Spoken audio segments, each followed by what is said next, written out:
Triple ఐటీలో విద్యార్థుల సీట్ల కోసం మాస్ కాపీయింగ్, టీచర్లే ఆన్సర్ షీట్లు రాస్తూ అడ్డంగా దొరికిపోయారు. పాఠాలు నేర్పించాల్సిన టీచర్లే విద్యార్థులకు అడ్డదారిలో సాయం చేస్తూ బుక్ అయిపోయారు. శ్రీకాకుళం జిల్లాలోని కుప్పిలి సెంటర్లో పరీక్షలు రాసిన స్టూడెంట్స్ కు ఎక్కువ ట్రిపుల్ ఐటీ సీటు రావడంతో అధికారులు ఫోకస్ పెంచారు. 4 టీంలుగా విడిపోయి ఆపరేషన్ చేపట్టారు. తనిఖీలు నిర్వహించగా కీలక విషయాలు వెలుగు చూశాయి. 5 విద్యార్థులను డీబార్ చేశారు. 15 మంది టీచర్లు, చీఫ్ సూపరింటెండెంట్, కస్టోడియన్లను సస్పెండ్ చేశారు. పేపర్స్ లీక్ చేసిన వారిపై డీఈఓ కఠిన చర్యలు తీసుకుంటామన్నారు.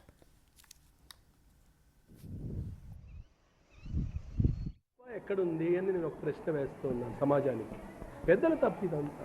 ఎందుకంటే మనం వాళ్ళని ఈ ట్రిపుల్ ఐటీ సీట్ల కోసం మనం వాళ్ళని రకరకాలైన ప్రలోభాలకి మనం లోన్ చేస్తున్నాం. ఆడికి నిజంగా అబ్బాయికో అమ్మాయికో 500 దాటి వస్తాయి. దాటి వచ్చినప్పుడు ఆ 40 మార్కులు కలిసిపోతే కొంత డబ్బులు తీసుకొని వాళ్ళకేమో ఆ పేపర్ ఇక్కడి నుంచి తీసుకెళ్ళిపోయి ఆ పేపర్లో అది రాసుకొని తీసుకెళ్ళారు తెలివిగా. అంటే పేపర్ తీసుకెళ్తే మళ్ళీ దొరికిపోతామేమో అని రాసుకొని తీసుకెళ్లారు. తీసుకొని అక్కడేమో ఒక మేషార్ చేత రాయిస్తున్నారు. అది మా మేషారే, మా గవర్నమెంట్ మేషారే రాస్తున్నారు. అది కూడా మా గవర్నమెంట్ స్కూలే.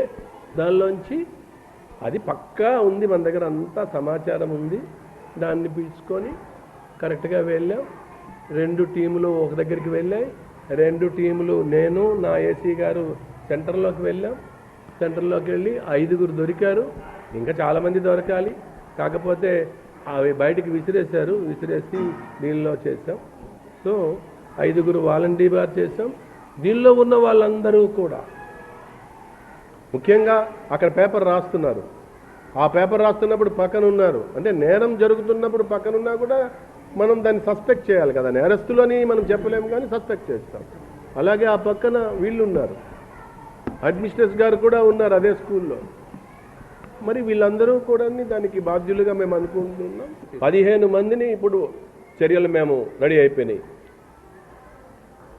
ఆ 15 మంది ఇప్పుడు వాళ్ళలో కొంతమంది మీద క్రిమినల్ కేసులు కూడా పెట్టడం జరిగింది. ఎందుకంటే ఆ పేపర్ ఎక్కడి నుంచి ఎక్కడికి వెళ్ళింది ఇంకా దాని మీద. అలాగే ఆ సెంటర్లో ఎందుకు ఎక్కువ మంది పిల్లలకి ట్రిపుల్ ఐటీ సీట్లు వస్తున్నాయో కూడా విచారణ జరగబోతోంది.